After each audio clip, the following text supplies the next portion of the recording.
पीछे से बहुत ज्यादा शोर हो रहा है, अब वो वहां जो है खड़े होके थोड़ा सेवा पे ध्यान दें, शोर शराबा इतना ना हो। अब पूज्य भैया जी महाराज के जो प्रवचन है सब लोग ध्यान से बैठ के सुने, कोई शोर शराबा ना हो।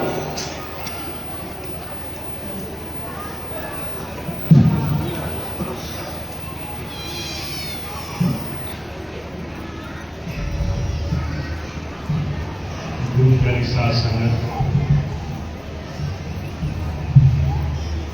दूर दूर से आए हुए प्रेमी सत्संगी भाई बहन, बहुत समय के बाद हमें मौका मिला है। हम यहाँ आपके क्षेत्र में एक साथ मिल बैठ करके सत्संग में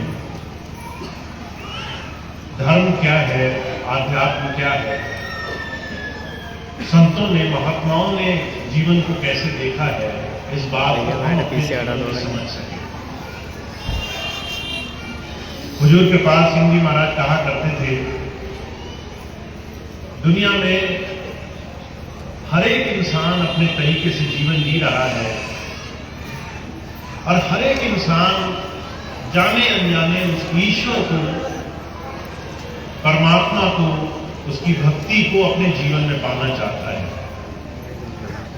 कुछ लोग ऐसे होंगे पूजा पाठ जब तक नियम संयम करते होंगे, कुछ लोग ऐसे होंगे जो किसी गुरु मत से, किसी धारणा से जुड़े होंगे, कुछ लोग ऐसे भी होंगे जो कहते होंगे ईश्वर नहीं है, भगवान नहीं होता है।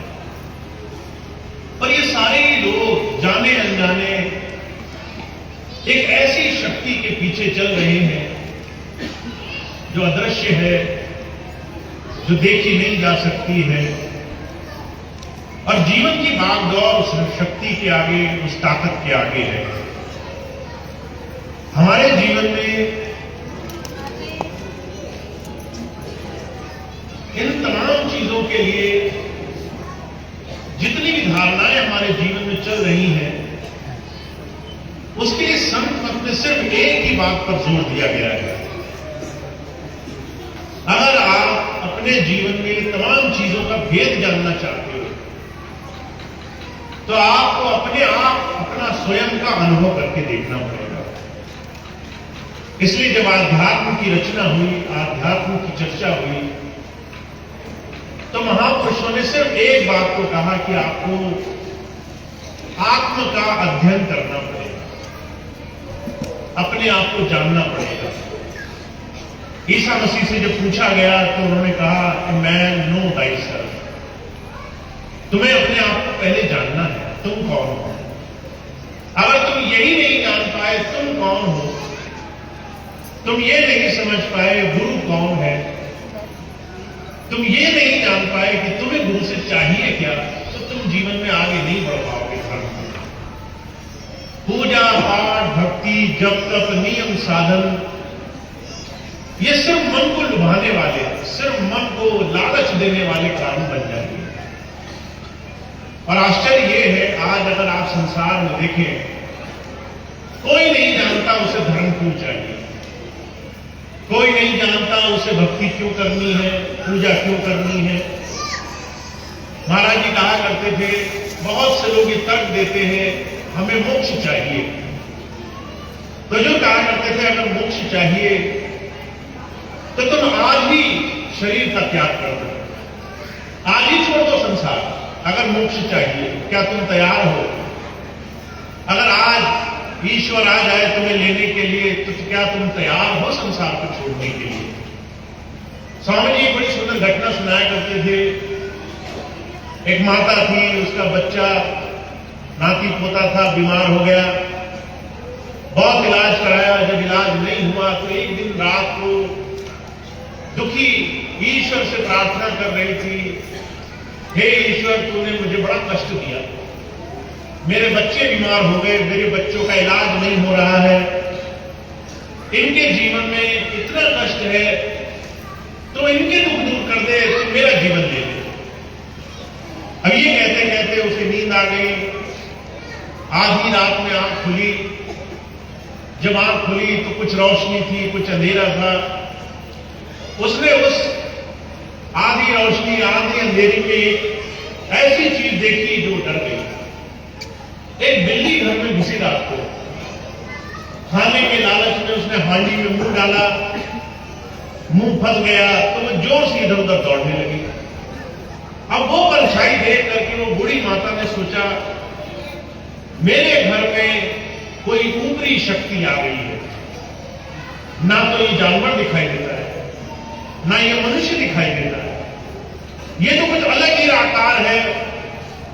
परछाई में देखकर जब डरी तो उसे रात को अपनी बात याद आ गई कि मैं तो भगवान से कह रही थी मेरे प्राण ले लो, मेरे बच्चे के प्राण बचा लो।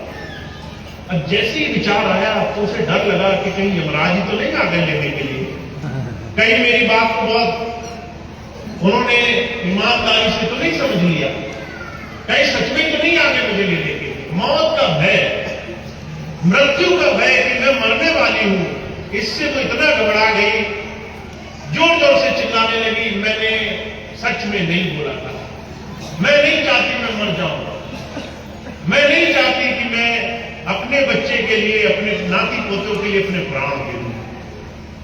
महाराज जी कहा करते थे हम जो बोलते हैं और मृत्यु का जो असलियत का असली भय है, इसमें जमीन आसमान का फर्क है। तुम कहते हो तुम्हें मोक्ष चाहिए पर तुम कुछ भी छोड़ने को तैयार नहीं हो, तुम एक सुई छोड़ने को तैयार नहीं हो, तुम एक बाल बराबर संसार की वस्तु छोड़ने को तैयार नहीं हो। धर्म की शुरुआत ही वहां होती है जहां आप छोड़ना सीख जाते हो। जब तक लेना हमारे जीवन का आकर्षण है कि हमें चाहिए, तब तक धर्म शुरू नहीं होता।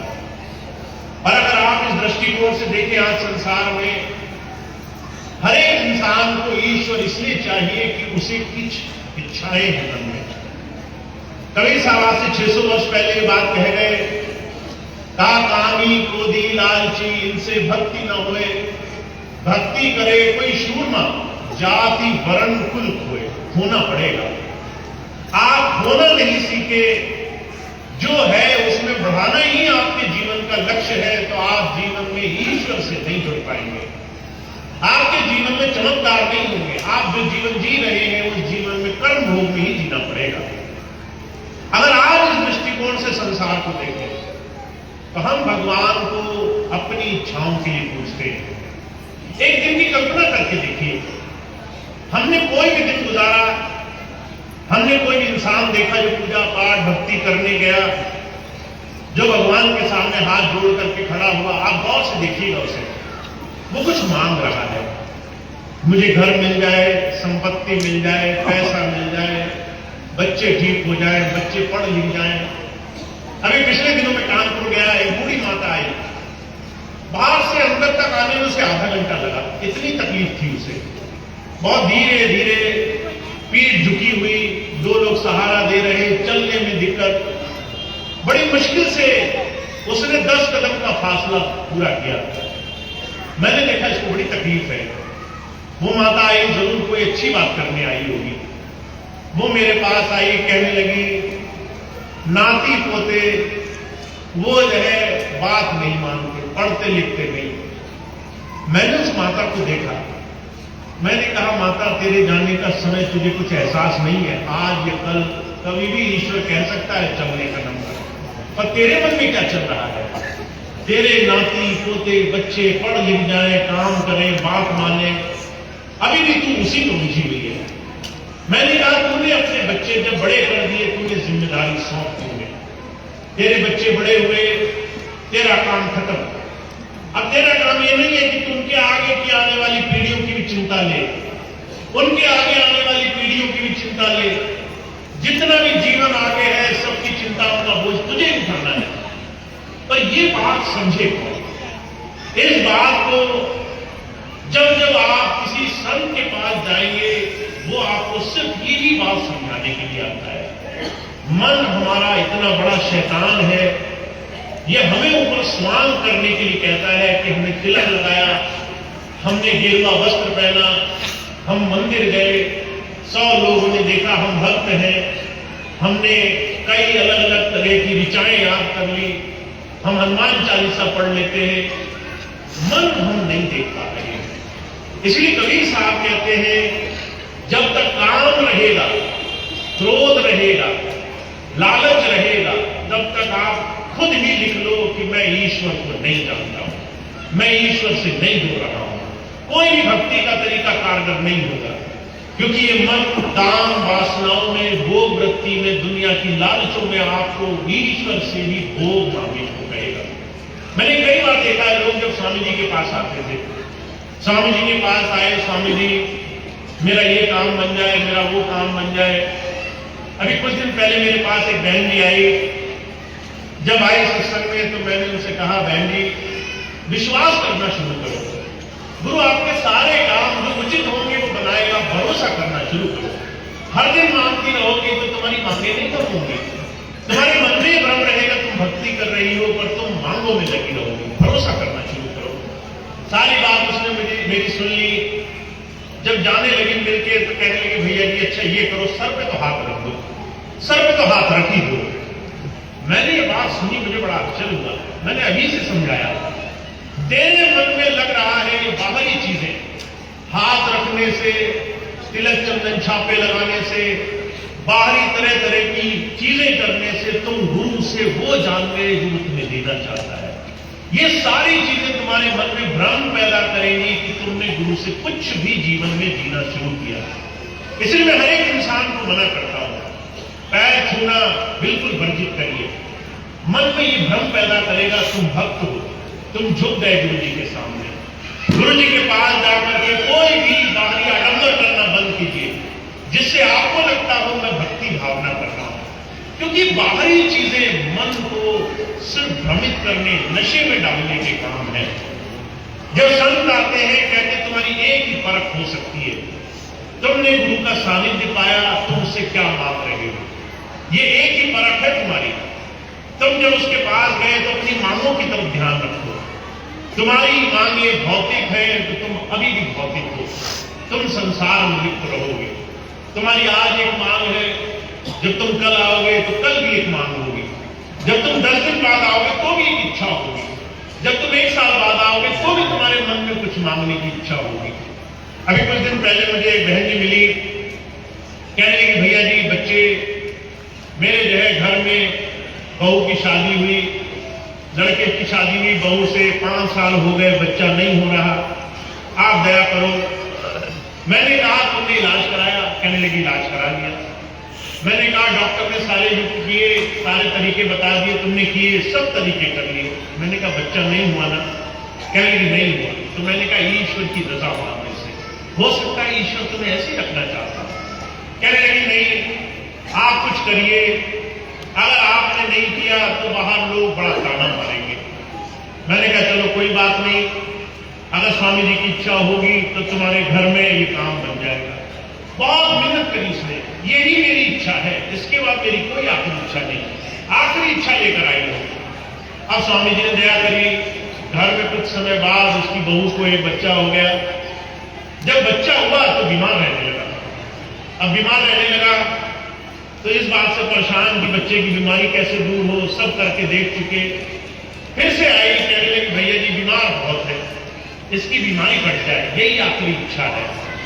पहली वाली भी आखिरी इच्छा थी, ये वाली भी आखिरी इच्छा है, इसके आगे भी आखिरी इच्छाएं ही होगी। तुम्हें लगता है तुम्हारी इच्छाएं, तुम्हारी मन में उपज रही चीजों को पूरा करना भक्ति है। और जो कहा करते थे, तुम्हें एक शब्द में अगर भक्ति का आशय समझना हो, कहते हैं जब तक तुम मांगते रहोगे भक्ति नहीं होगी। जब तुम देना शुरू करोगे, तुम्हें कोई चीज नहीं मिली, तुमने ईश्वर की रजा मान ली। तुम्हारा कोई काम नहीं बना, तुमने ईश्वर की इच्छा मान ली।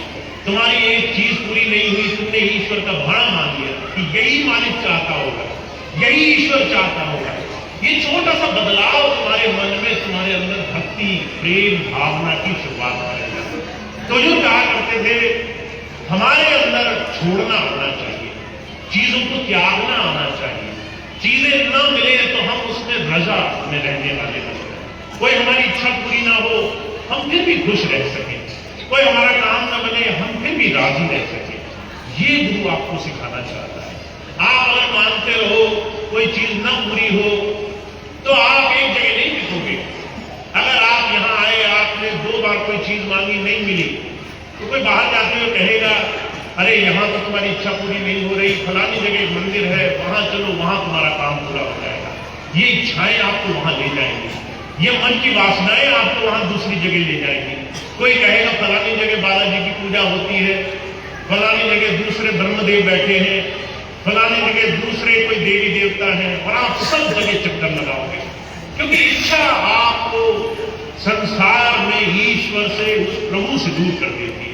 इसलिए कबीर साहब एक ही बात कहते हैं, कहते हैं काम तजे तो क्रोध न जाए, क्रोध तजे तो लोभ, लोभ तजे अहंकार न जाए, मान बढ़ाई शोभा।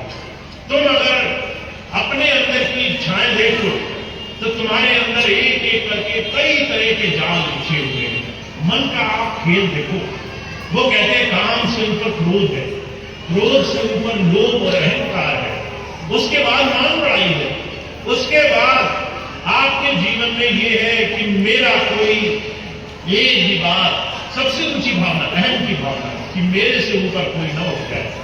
हुजूर कहते हैं तुम तो भी पहली ही चीज से नहीं छूटने को तैयार हो, अभी तो तुम अपनी इच्छाएं पूरी ना हो उसी में तुम राजी नहीं हो पाते हो। तो कबीर साहब कहते हैं जब आपको संत मिल जाए तो आपको उससे चाहिए क्या और वो आपको क्या देना चाहता है, इस पर आपको बहुत ध्यान देना पड़ेगा, नहीं तो आप आएंगे और खाली हाथ ही लौट जाएंगे। जन्म मरण का वो बंधन जो गुरु आपसे छुड़ाना चाहता है वो संसार में नहीं है, संसार की चीजों को पाने में नहीं है, दुनिया में रमे रहने में नहीं है। अभी पिछले दिनों लखनऊ का जिक्र एक बहन आई, मेरे पास आकर कहने लगी भैया जी भजन नहीं बनता है, मैं बहुत भजन पे बैठती हूँ। मैंने कहा कैसे भजन पे बैठती हूँ? कहने लगी मैं भजन पे जब बैठने की शुरुआत करती हूँ, आंखें बंद करी, आंखें बंद करने के बाद थोड़ी देर सिमरन किया तो मन बैठने नहीं देता। जैसे आंखें बंद करी तो मन तरह तरह की चीजें याद दिलाता है और हम भजन से उठ जाते हैं। मैंने कहा फिर तो जो एक चीज तुम्हारी सही हो रही थी तुमने उसी को बीच में रोक दिया। तुम अगर भजन करने बैठी, मन जो है तुम्हारा धीरे धीरे अपने आप को सात्विक करने लगा, साधारण करने लगा, तभी तुम उठ गई। मैंने उसको उदाहरण दिया, वो उदाहरण मैं आपको देना चाहता हूं। मैंने कहा अगर आपका गंदा कपड़ा हो, आपने साबुन लगाया, पानी लगाया, आपने उसको मलना शुरू किया, जैसे उसमें से थोड़ी सी गंदगी निकली, अंदर से मैल निकली तो आप डर गए। आपने कहा अरे अरे मेरे कपड़े में से तो मैल निकल गई, ये कपड़ा मुझे छोड़ देना चाहिए, इसमें से तो मैल निकल रही है। और आप उस कपड़े को छोड़ करके कहने लगे मैं दूसरा कपड़ा धोऊंगा। आप दूसरा कपड़ा धोने चले गए, जब आपने उसको मसला तो उसमें से भी मैल निकली, आप फिर उसे छोड़ करके बैठ गए। महाराज जी कहा करते थे समझदार पुरुष जानता है जब भी आप कपड़े को धोने चलेंगे पहले उसमें से मैल ही निकलेगी। मैल को जब आप धोना छोड़ेंगे नहीं, जब उसमें लगे रहेंगे तो धीरे धीरे वो मैल, वो गंदगी कम होना शुरू होगी। एक समय ऐसा आएगा जब आप उस कपड़े को 5, 6, 10, 20 बार पानी से निकाल लेंगे तो उसके अंदर से मैल निकलनी बंद हो जाएगी। जिस पानी में डालोगे वैसे ही पानी से निकल आएंगे। मुझे कहा करते थे ऐसे ही तुम्हारे मन की स्थिति होती है। जब तुम गुरु के पास जाते हो, गुरु से नाम लेते हो, जब गुरु जी से कहते हो गुरु जी मुझे अपने धाम ले चलो, मुझे वो दो जो आपको अच्छा लगता हो, तो वो तुम्हें नाम दे देते हैं। और जब नाम देते हैं तो नाम लेके ऐसा नहीं तुम्हारे अंदर चमत्कार हो जाएंगे। तुमने आंखें बंद की, अंदर तुम्हें ऊंचे मंडलों की सैर होने लगी, ऐसा तुम्हारे पहले ही क्षण में नहीं हो जाएगा। जब तुम आंखें बंद करोगे पहले तुम्हारा मन अंदर से गंदगी निकालना शुरू करेगा। वो गंदगी जो भरी हुई थी तुम देख नहीं पाते थे, वो गंदगी जो तुम्हारे अंदर दबी हुई थी जन्मों जन्मांतरों से तुमने छुपा रखी थी, वो गंदगी जो तुम देखना नहीं चाहते। कई बार लोग मेरे पास आते कहते भैया जी मन में गलत गलत विचार आते हैं। मैं कहता हूं आते नहीं है, अंदर है, अंदर दबे हुए हैं, अब तुमने देखना शुरू किया। कहते भैया जी बड़ी घबराहट होती है। मैंने कहा वो घबराहट होती नहीं है, वो अंदर दबी हुई है, वो अब निकलना शुरू हुई है, वो तुमने देखनी शुरू की है।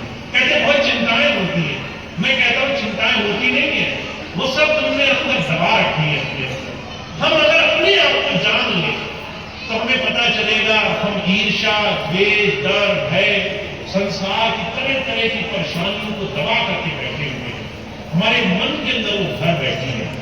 जब आप ध्यान करने बैठोगे ना तो धीरे धीरे बाहर निकलना शुरू होगी, दिखनी शुरू हो जाएगी। मुझे कहा करते थे उसको हटना मत। अगर आंखें बंद करके बैठ गए, ध्यान करने बैठ गए, उस वक्त मन में तरह तरह के विचार आने लगे तो उठना मत, भागना मत, उस वक्त बैठे रहना, उसको नाम करते रहना, नाम सिमरण में लगे रहना। अगर उस वक्त तुमने सिमरण नहीं छोड़ा तो तुम्हारा कपड़ा साफ हो जाएगा। अगर उस वक्त तुमने ध्यान नहीं छोड़ा तो तुम्हारी मैल धीरे धीरे पूरी तरह से निकल जाएगी। अगर उस वक्त तुमने ध्यान नहीं छोड़ा तो तुम्हारा मन धीरे धीरे गुरु के पास आ जाएगा। तो जितने लोग गुरु जी के पास आते हैं, गुरु जी से एक ही बात कहना चाहते हैं, तुम बाहर चीजों के लिए नहीं बल्कि अंदर उनसे जुड़ने के लिए उनके पास आया हो। उनसे तुम्हें अंदर क्या चाहिए इस चीज के लिए उनके पास आकर बैठा है। तो हमारे और आपके जीवन का एक आदर्श होना चाहिए। हम गुरु के पास क्यों आए, पहले ये स्पष्ट कर दिया। पहले ये साफ कर ले हमने गुरु जी से क्या लेना है, हम गुरु जी से पाना क्या चाहते हैं। अगर हम स्वामी जी के पास आए, अगर मेरे पास आए तो क्या चाहिए हमें। अगर हम ये स्पष्ट कर ले तभी हम आगे बढ़ पाएंगे। अभी पिछले दिनों बरेली का जिक्र है, सत्संग में मैंने देखा बहुत सारे लोग आए, नए नए चेहरे। मैंने लोगों को देखा, मैंने उनसे पूछा कि भाई आप पहली बार आए, कहने लगे भैया जी हाँ पहली बार आए। मैंने कहा आपने नाम लिया, कहने लगे नाम नहीं लिया। तो मैंने कहा आपको किसने बताया कि आते ही आपको तरह तरह की परेशानियों के बारे में मुझे पूछ लेना चाहिए।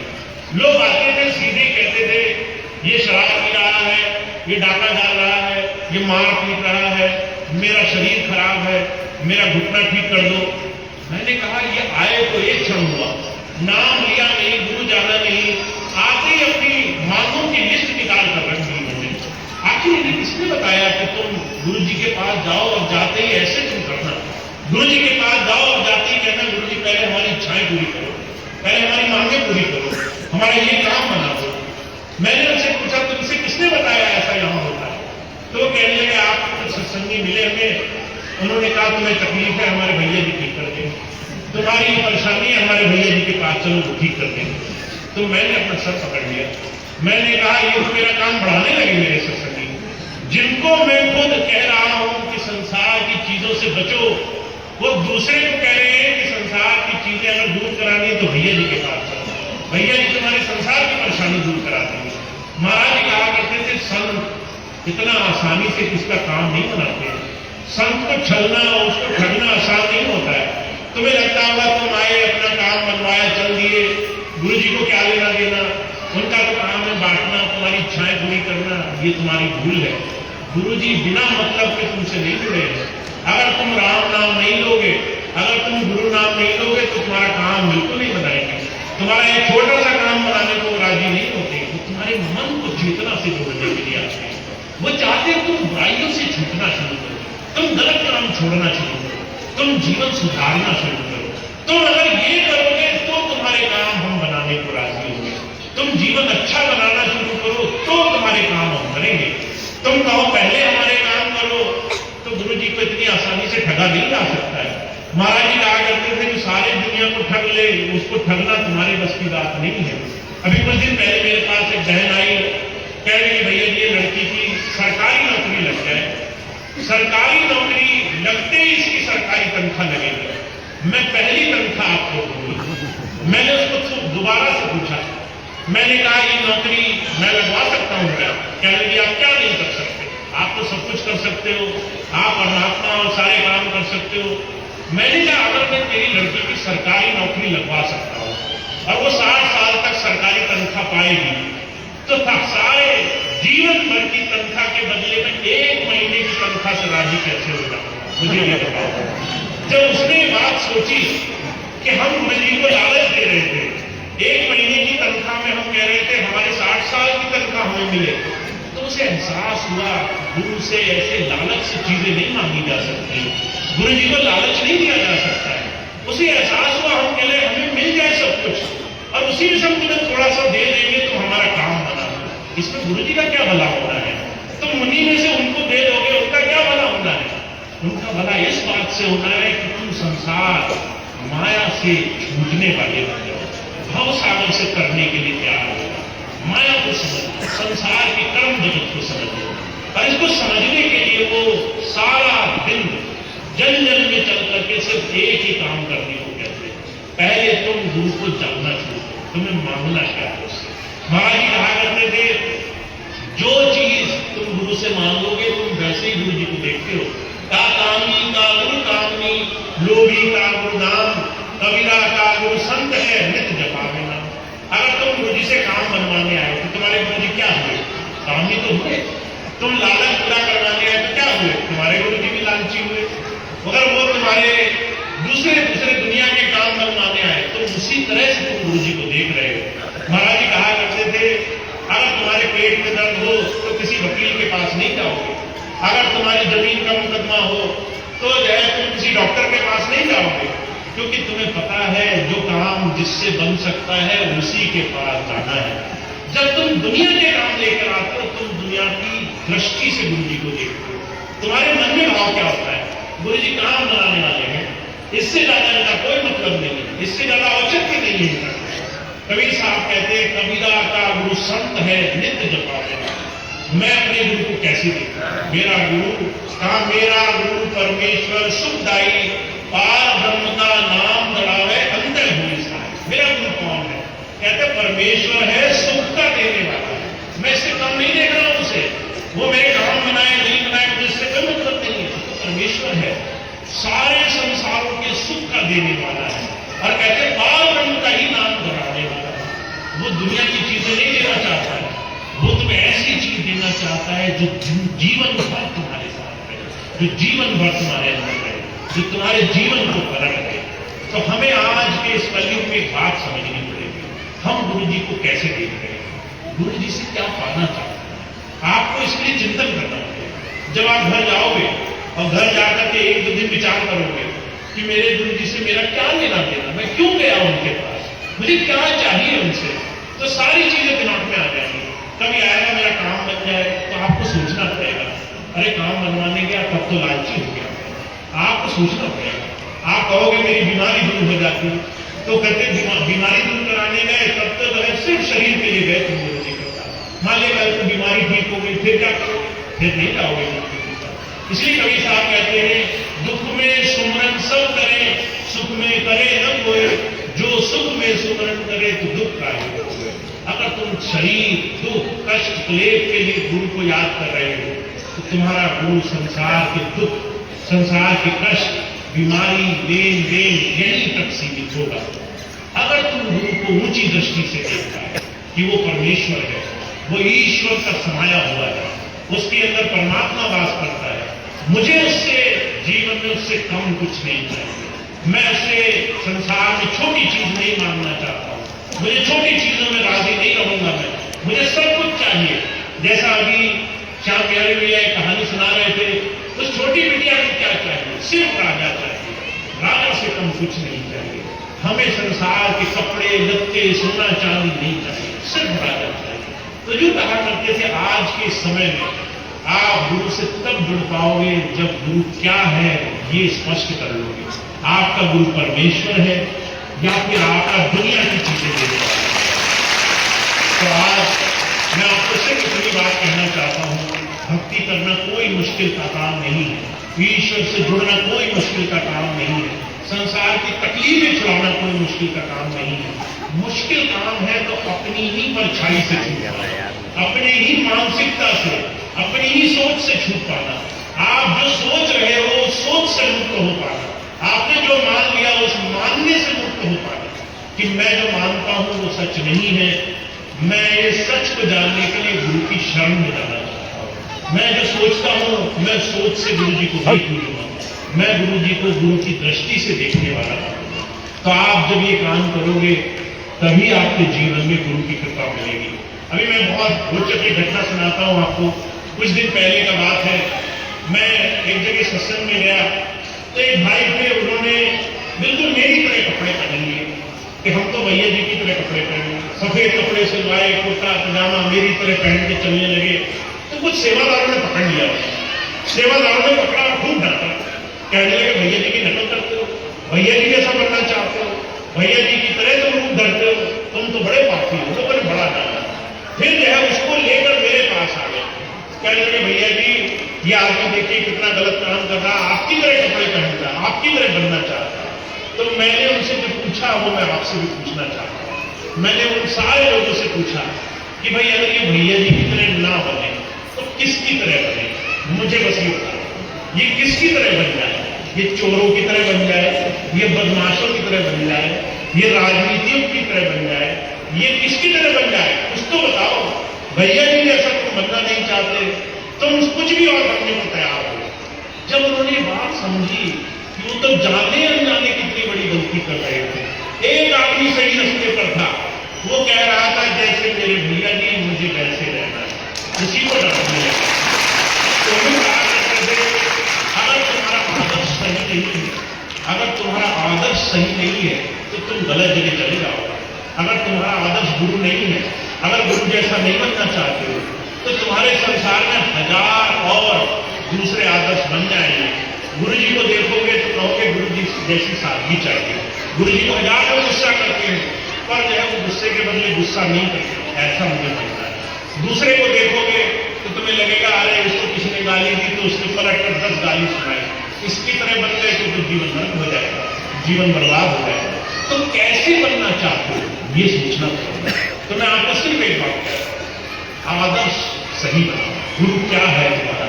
गुरु कौन है तुम्हारा? क्या दे सकता है तुम्हें? और अगर ये बात तुम्हारे दिल में समा गई कि मेरा गुरु परमेश्वर है, सुख का देने वाला है, पार ब्रह्म का नाम बढ़ाने वाला है, जीवन को निर्मल करने वाला है, दुनिया की चीजें मिले नहीं मिले, काम बने नहीं बने, मैं फिर भी राजी हूं, बस मेरा गुरु जो मुझे दे सकता है वो चीज मुझसे न छूट जाए। जब आप ऐसे गुरु से प्रेम करोगे तब आपके जीवन में एक एक क्षण, एक एक सांस आपकी सार्थक होने लगेगी। तो मैं आपको सिर्फ एक चीज कहना चाहता हूं, मेरा काम ये नहीं है कि आपके काम बने, मेरा काम ये बिल्कुल भी नहीं है कि आप दुनिया की चीजें पा लें, दुनिया के काम आपके अच्छे हो जाए। मैं तो चाहता हूं जो काम आपको फंसाने वाला हो, चाहे वो कितना ही जरूरी काम क्यों ना हो, ईश्वर करे वो काम कभी ना हो। और जो काम आपको निकालने वाला हो, चाहे कितना ही छोटा काम क्यों ना हो, स्वामी जी करे वो काम सबसे पहले बन जाए, उस काम से सबसे पहले तुम्हारा काम बन जाए। तो हमारे जीवन में हमें इच्छाओं से, मांगों से, मन में जो हो रहा है उससे गुरु को नहीं आंकना है, उससे गुरु को आंका, काम बनने से गुरु को आंका तो जो है काम बनाने वाले गुरु बहुत हैं, पर वो नर्क में भी ले जाते हैं, वो तरह तरह की बुराइयों में भी ले जाते हैं, जन्मों जन्मांतरों के बंधन भी करा देते हैं। तो अगर आपको लगता है काम जहां बन जाए जिससे हमारी मन की इच्छाएं पूरी कर दे वही सही है, तो समझ लो आप गलत दिशा में चले गए। आपने जीवन में वो रास्ता पकड़ लिया जो सिर्फ अग्नि की तरफ, जो सिर्फ नरकों की तरफ ले जाता है। हमें ऐसे जीवन को जीना है जहां जीवन में हम महानता की तरफ चल रहे, उस प्रभु की भक्ति की तरफ चल रहे। तो आपको अगर ये रास्ता मिल गया बहुत भाग्यशाली है। अगर आपने इस पर विचार कर लिया, चिंतन मनन कर लिया तो बहुत भाग्य की बात है। और अगर बहुत साल हो गए नाम लिए हुए और अभी भी नहीं सोचा, अभी भी वही पुरानी तरीके से जीवन जी रहे हो, तो सोचना शुरू करो, विचार करना शुरू करो। अभी पिछले दिनों मुझे कानपुर में एक बहन मिली, आई, किसी ने उसे लाइन में पीछे लगा दिया तो बड़ा नाराज हो गई, कहने लगी हमें जानते नहीं, हम कितने पुराने सत्संगी हैं। और जितनी देर रही बड़ा नाराज रही। जब मेरे पास आई तो नाराजगी नहीं घटी उसकी, मेरे पास आकर जोर जोर से कहने लगी कैसे सेवादार हैं आपके, मैं 40 साल की पुरानी नामदारी हूं। मैंने उसको जो कहा वो मैं आपको बताना चाहता हूं। मैंने कहा फिर तो बड़ी शर्म की बात है, 40 साल की नामदारी हो। अब ये बात सुनी तो उसे आश्चर्य हुआ, इसमें भैया जी ने क्या बोल दिया। मैंने कहा तुम्हारा बच्चा पहली क्लास में पढ़ा रहे 40 साल तक, तुम्हें इसमें खुशी होगी क्या? तुम्हें उसमें बहुत अच्छा लगेगा कि पहली क्लास में डाला था आज से 40 साल पहले, बुढ़ापे आ गए, दूसरी क्लास में नहीं पहुंचा आज तक, पहली नहीं बैठा है। मुझे बड़ा फक्र हो रहा है, मुझे बड़ी खुशी हो रही है, मेरा बच्चा 40 साल से फेल हो रहा है। मैं कहूँ 40 साल की नामदानी होने में कोई गर्व की बात नहीं है। तुम्हें 40 साल में तो आगे बढ़ जाना चाहिए था, तुम्हें 40 साल में तो बहुत आगे निकल जाना चाहिए था। तुम दूसरे की मदद करते ऐसा हो जाना चाहिए था, दूसरे की संभाल कर रहे होते ऐसा हो जाना चाहिए था। तुम अब भी लाइन में लगे हो, ये बड़े दुख की बात है। तुम अब भी पीछे हो, ये बड़े दुख की बात है। तो हमें एक बात समझनी है, हमारा जीवन एक ही जगह रहने के लिए नहीं बना है। जितनी जल्दी गुरु जी से काम लेना है लो, काम बनाओ अपना। अंदर से माहिर हो जाओ और कम से कम ऐसे बन जाओ जिसमें तुम्हें लोग देखें और तुम्हारे जीवन से प्रेरणा लेने वाले बने, तुम्हें देखें और तुम्हारे गुरु जी की याद आए। तुम चाहे कहीं चले जाओ संसार में, तुम्हें देखें और कहें इसने कुछ सीखा है अपने गुरु से, अपने गुरु से कुछ पाया है। तो मेरा रास्ता बहुत सहज और सरल है। मैं आपको बड़े स्पष्ट रूप से बात कहता हूं, मुझे ज्यादा भीड़, ज्यादा बड़ा आश्रम, ज्यादा बड़ा संस्थान बनाने में कोई रुचि नहीं है। मुझे इसमें कोई रुचि नहीं है कि संगत ज्यादा आए। मुझे रुचि इस बात में है जो आए वो सच्चा सच्चा होता है, उसने कुछ सीख लिया हो। मुझे इस बात का गर्व हो, ये पिछले महीने भी आया था, जो सुना इसने उस पर अमल करके आज दोबारा आया। इसने पिछले महीने जो सीखा वो कर रहा है, ये उस चीज को किनारे नहीं लग रहा। मुझे इस बात का बड़ा गर्व होगा कि आप हर बार आते हो कुछ सीख कर जाते हैं।